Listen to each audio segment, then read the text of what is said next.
Hello, welcome to Girasol Art Studio here in Alicante, Spain. I'm Caron. Just want to introduce you to some stone carving techniques and which tools to use to get which mark making. This piece is a continuation of my sunburst series, so I've got some drawings which I did when I was out walking. Sometimes I actually carve direct into the stone and let the stone suggest the shapes.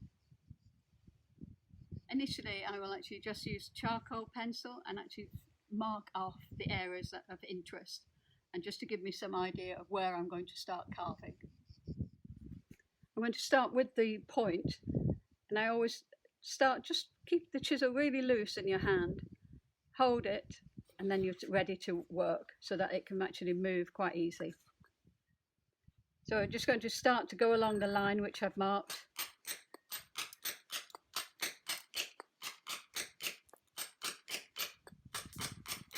I'm actually using a dummy mallet, but you can also use a standard flat mallet. Depends which is easier. Sometimes with small hands, the dummy mallet is really good. And I'm going to use the claw tool.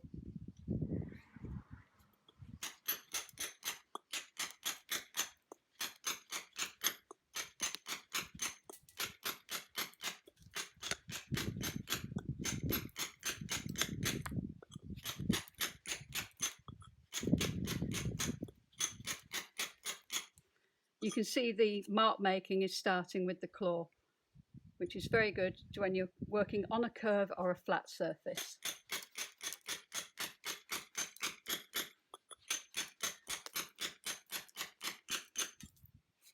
Using a flat chisel, I'm going to strengthen this top edge and get quite a smooth finish.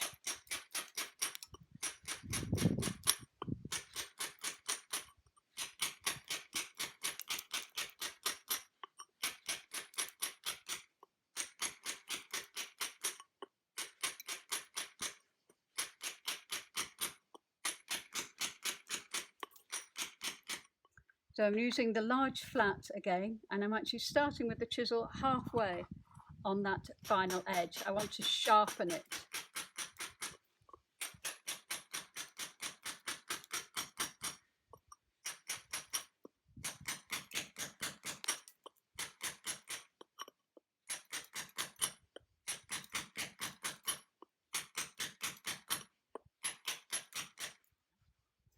Back to the point now. I want to have a nice form in here.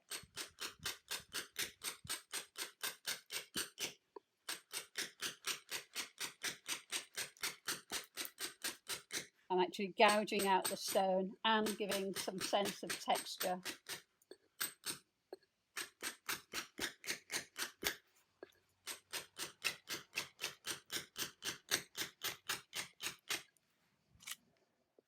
Now that we've got some of the forms actually on the sculpture, I want to start applying some of the textures. So I'm going back to the claw chisel, and I want to create that directional feel.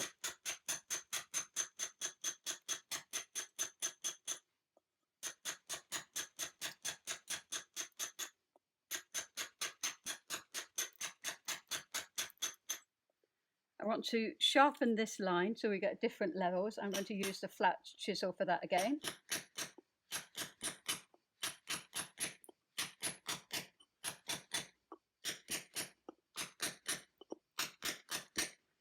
And using the same chisel on this top section, I want to do some more mark making. So just a soft rhythmical movement across the whole surface. And then in this section, I'm going to turn the chisel.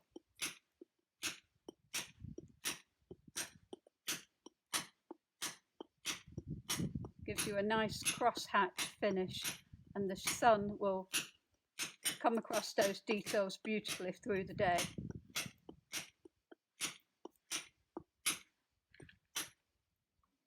Once you've got the basic surface prepared, you can actually use a normal file, very strong, this is very coarse file, just to strengthen that edge.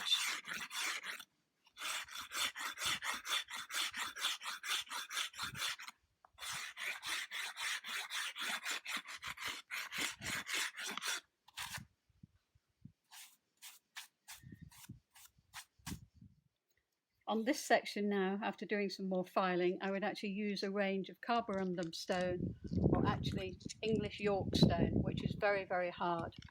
And I'm actually going to abrase that surface. And very quickly, I'll just use a smaller piece.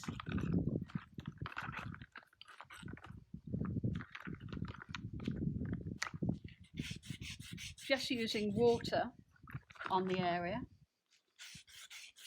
And very quickly you can see a little slurry, like a cream, and that's the natural stone which will actually help to really polish the surface.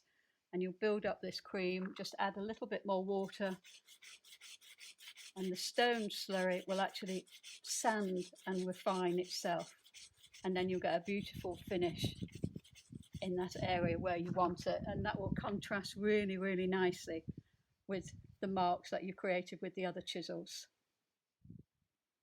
Just moving back to one of my finished pieces, which is the Sun's Rhythm piece, and you can see all of those mark makings. And this is a very smooth, very flat finish, which we were just doing on the other piece. You've got the edges here, which are with the crisscrossing of the flat chisel. Very exaggerated area here with the crisscross. My own maker's mark, obviously, as I've finished. And you've got this sense of direction here, which is drawing you to the center point where you've got the sunlight will come through this piece. And you've got these very sharp, crisp edges here.